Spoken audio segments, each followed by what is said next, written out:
안녕하세요. 이번 영상에서는 221페이지 06-2번 직접 만들 수 있도록 부품 도면에 치수 넣기 요 내용을 설명하기 전에 치수란 무엇인가요? 요 내용을 먼저 설명하려고 합니다. 치수라는 객체는 굉장히 복잡하고 특이하고 특수한 객체예요. 그래서 앞으로 이 내용을 진행하기 전에 객체 자체에 대한 설명을 먼저 하려고 합니다.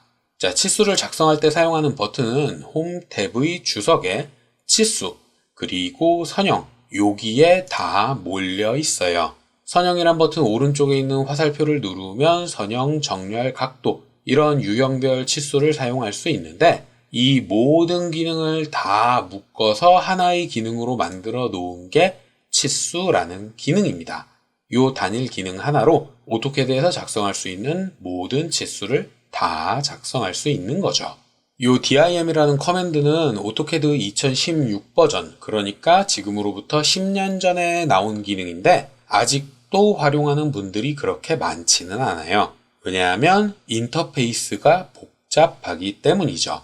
이렇게 많은 종류의 치수를 하나의 기능으로 때려 넣었으니 인터페이스가 복잡할 수밖에 없잖아요. 근데 이런 기능들을 하나로 묶어 놓은 만큼 익숙해지면 치수를 작성할 때 훨씬 편하다는 장점도 있긴 하죠. 다만 익숙해질 때까지 시간이 오래 걸린다. 이런 단점이 문제긴 하지만요. 개인적으로는 개별 기능을 사용하는 것보다는 당연히 통합된 기능을 사용하는 거, 요걸 훨씬 추천하고요. 익숙해지는 데는 생각보다 그렇게 오래 걸리진 않으니까 이왕 익히는 거 여러 번 사용해 보는 걸 추천합니다. 자, 어쨌든 치수를 작성하는 기능은 요렇게밖에 없는데 주석 쪽에 넘어가 보면 관련된 기능이 요렇게 더 있기도 해요.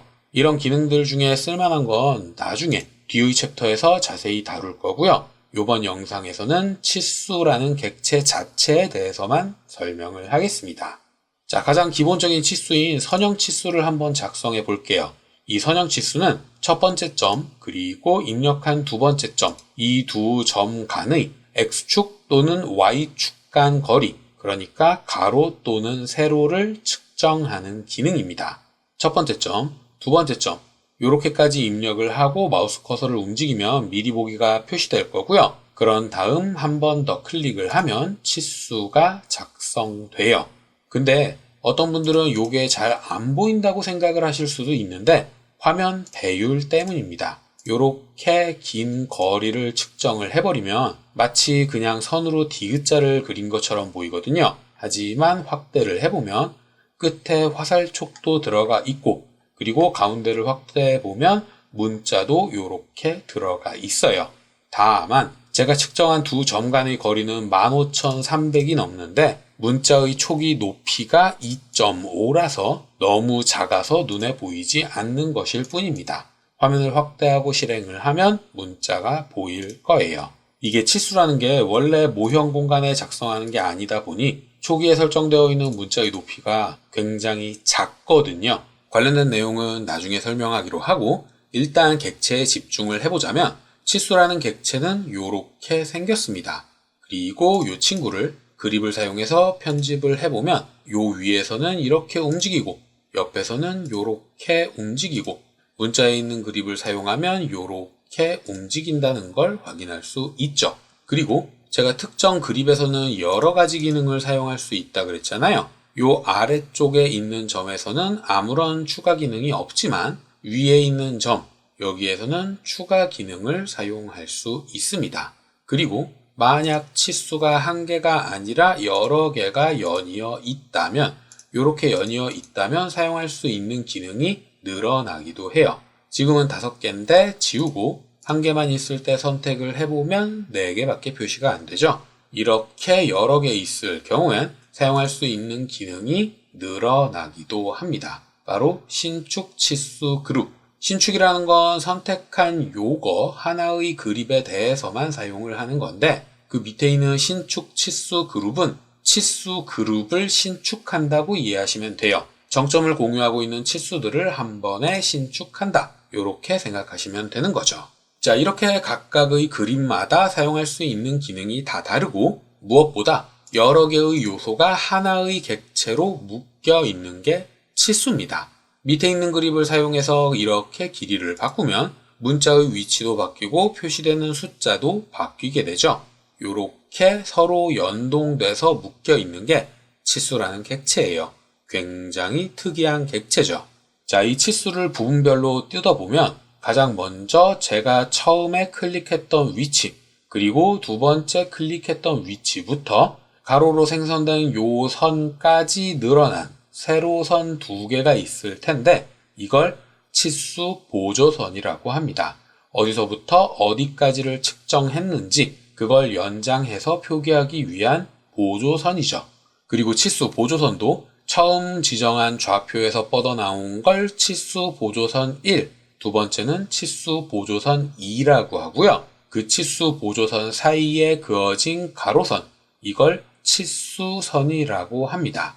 그리고 치수선 양쪽에 화살촉, 요게 화살촉이에요. 초기 설정에서는 화살표로 표기되는데 사실 요게 꼭 화살표일 필요는 없고 점이나 원이나 다양한 형태로 표시할 수 있습니다. 근데 어쨌든 명칭은 화살촉이고요. 치수 보조선 1에 붙어 있는 걸 화살촉 1, 요건 화살촉 2라고 부르는 거예요.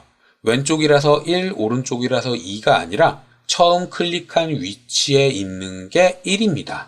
자, 그리고 치수 보조선 간의 간격이 얼만지를 표기해주고 있는 요 숫자, 요건 문자인데 정확히는 여러 줄 문자고 더 정확히는 필드라는 객체예요. 이 문자의 내용 자체가 치수 보조선에 위치하고 있는 노드, 요 점 간의 거리를 측정하게끔 만들어진 특수한 문자죠. 이렇게 치수는 여러 요소로 구성되고 있는데 각각의 요소가 화면에 어떻게 표시될 거냐, 이걸 개별적으로 설정할 수 있기 때문에 치수라는 객체를 선택해보면 특성 팔레트에 표시되는 항목이 엄청나게 많습니다. 물론 이것들을 다 알아둘 필요는 없어요. 그리고 실제로 이걸 다 아시는 분들도 극히 드물고요. 이 중에 몇 개만 알아두시면 되고 가끔 필요한 게 생기면 각 항목마다 편집할 수 있는 내용을 찾아보시면 됩니다. 예를 들어 치수선을 끄고 싶을 경우, 이런 경우는 잘 발생하지 않죠. 하지만 치수 보조선, 요걸 끄고 싶은 경우는 가끔 생겨요. 끄고 싶을 땐 치수 보조선을 끄면 된다. 요렇게 이해를 하시면 되는 겁니다. 그리고 화살표의 형태도 충분히 바꿀 수 있는 거고, 문자의 높이가 너무 작다 그러면 문자 항목으로 가서 본인이 원하는 값으로 수정하시면 돼요. 그러면 문자가 이렇게 크게 표시될 겁니다. 자, 이렇게 치수에는 굉장히 많은 설정들이 들어가는데 이 설정들을 묶어 놓은 게 스타일이라는 거예요. 문자도 문자 스타일이라는 게 있고 요걸 통해서 글꼴을 제어하게 되는데 치수도 치수 스타일이라는 게 있어서 요걸 통해서 형상을 제어할 수 있습니다. 일종의 프리셋이라고 생각을 하시면 될 거예요.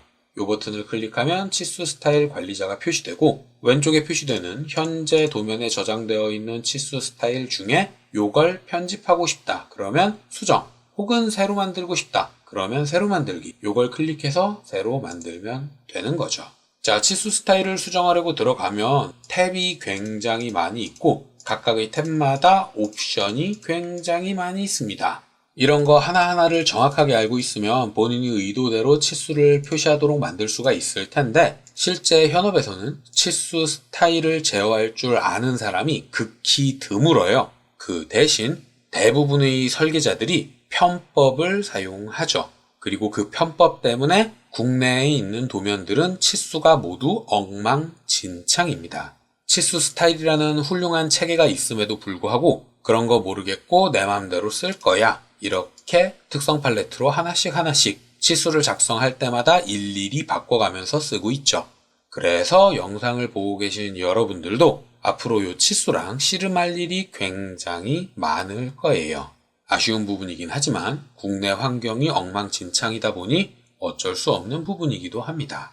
자, 그러면 푸념은 뒤로 하고 제가 설명하고 싶은 건 요 객체를 어떻게 제어하고 어떤 게 쓸만하냐 그 내용을 설명하고 싶은 거예요. 자, 일단 치수를 작성하는 것 자체는 그렇게 어렵지 않습니다. 뭔가 형상이 있으면 원하는 유형의 치수를 작성하기 위해서 기능을 실행하고 정확히 측정하면 되는 건데 이때 옵션을 잘 살펴봐야 돼요.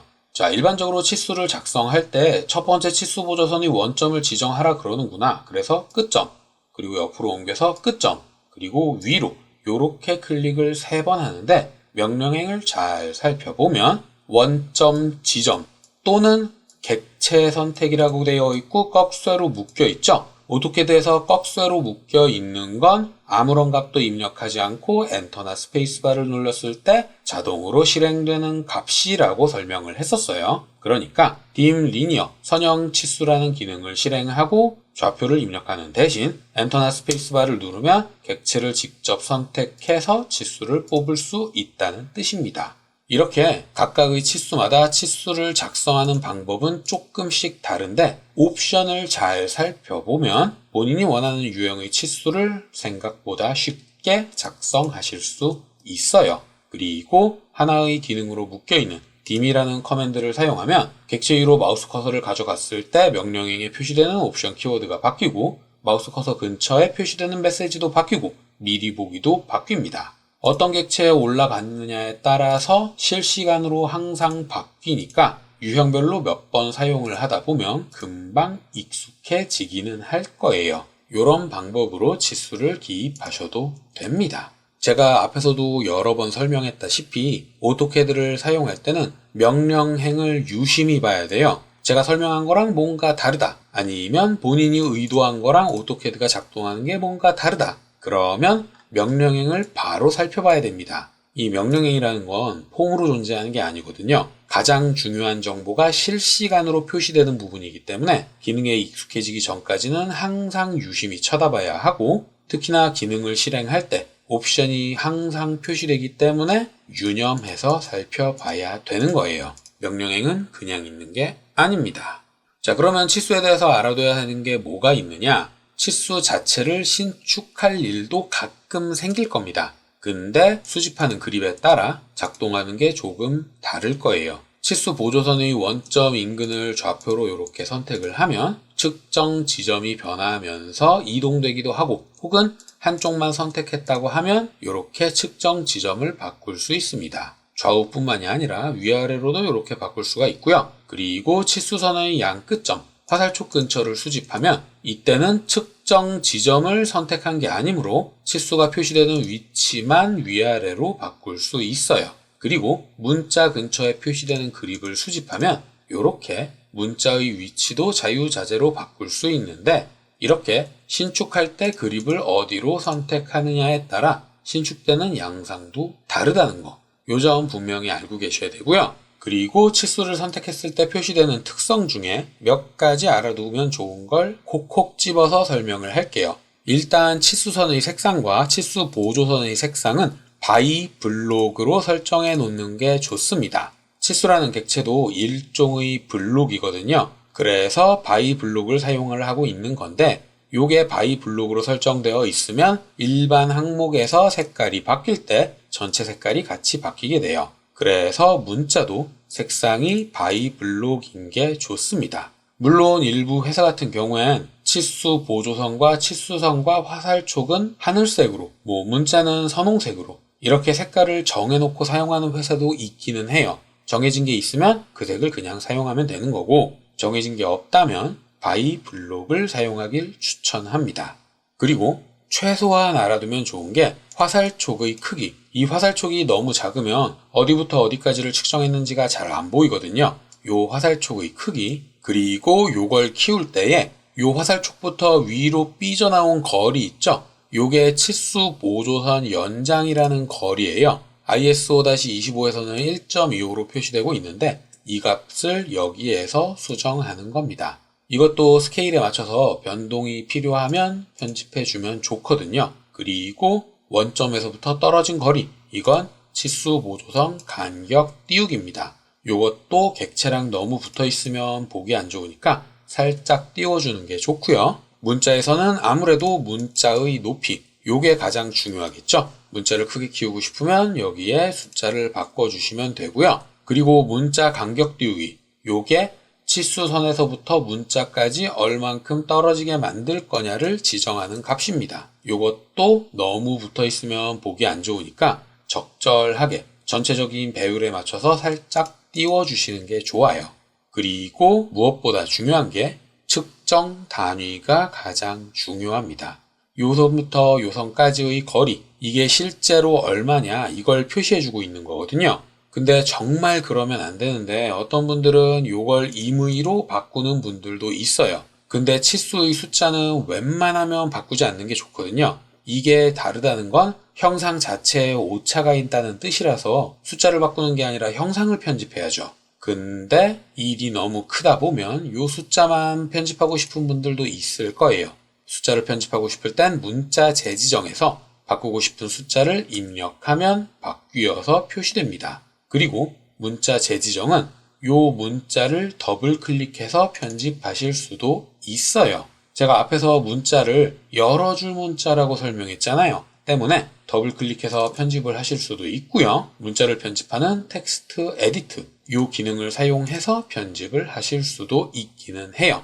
근데 문자를 임의로 재지정했을 때랑 원래 측정한 걸 남겨뒀을 때랑 화면에 표시되는 게 다를 겁니다. 재지정 값이 없을 때, 그러니까 정확한 치수를 화면에 표시하고 있을 때는 문자를 편집하려고 하면 이렇게 배경색이 표시될 거예요. 이렇게 자동으로 배경색이 표시되는 문자를 필드라고 부르는 건데 이 필드는 전체가 하나의 수식으로 묶여 있는 거기 때문에 일부만 편집할 수 없습니다. 딜리트 버튼을 누르면 전체가 다 지워지게 되거든요. 그러니까 숫자를 편집하고 싶다면 한 번에 다 편집하셔야 돼요.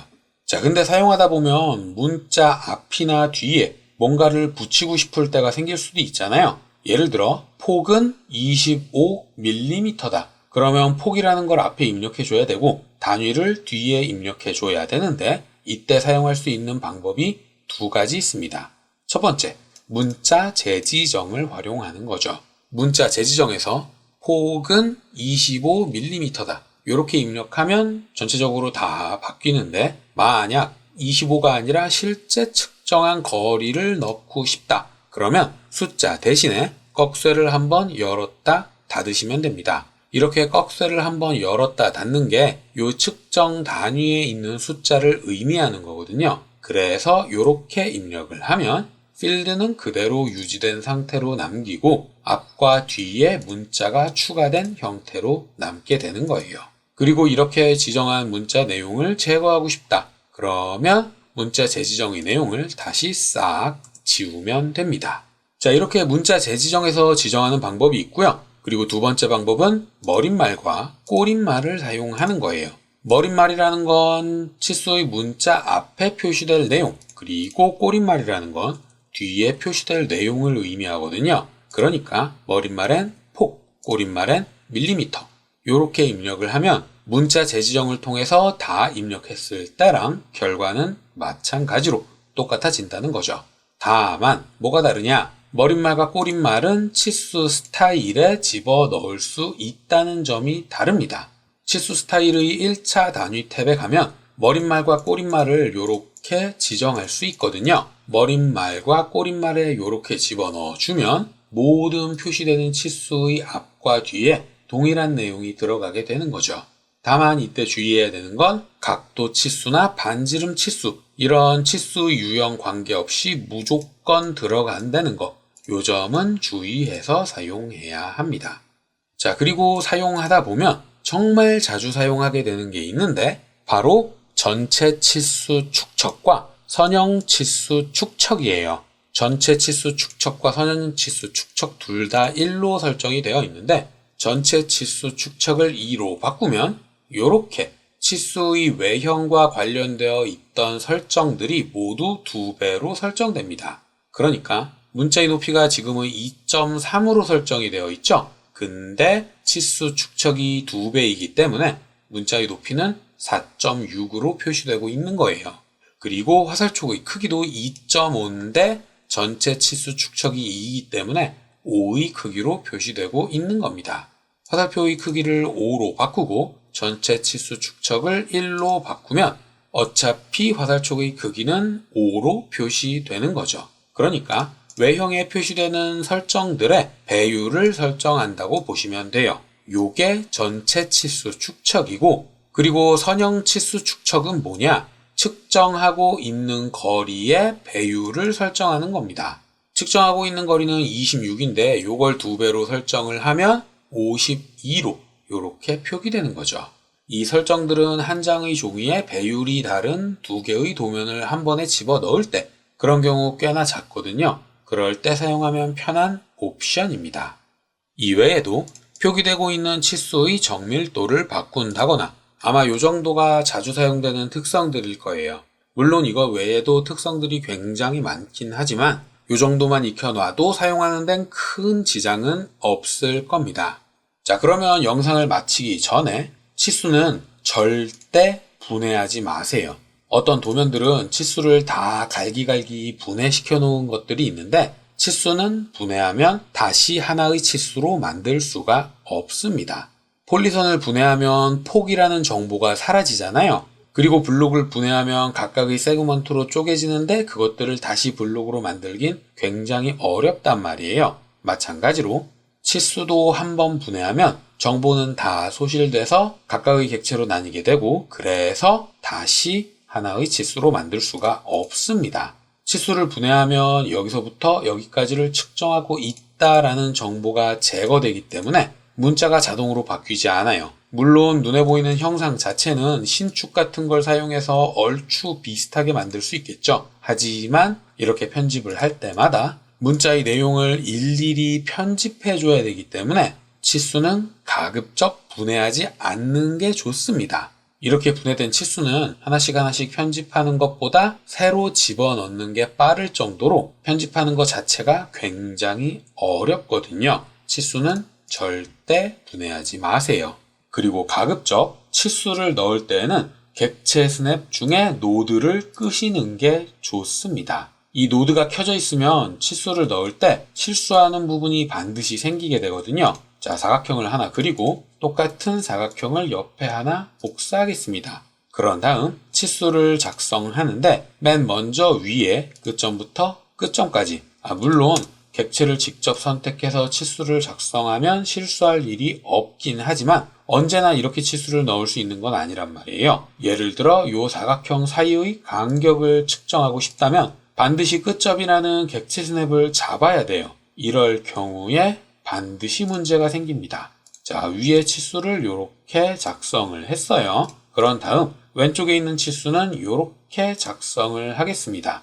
그러면 두 번째 객체 스냅을 잡을 때 이때 끝점이 아니라 노드가 잡혀요. 그리고 이 노드는 치수의 끝에 있는 치수 보조선의 원점을 의미합니다. 선을 그리려고 하면 요 끝에 작은 점, 여기에 노드라는 객체 스냅이 잡히거든요. 그리고 방금 치수를 작성할 때 그 노드가 잡혔던 거예요.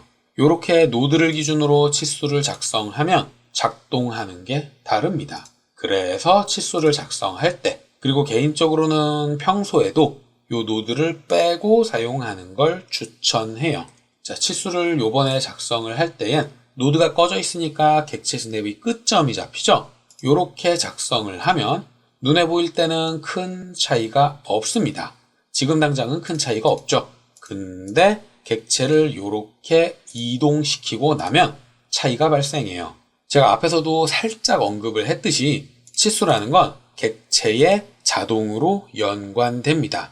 초기 설정에선 자동으로 연관이 돼요.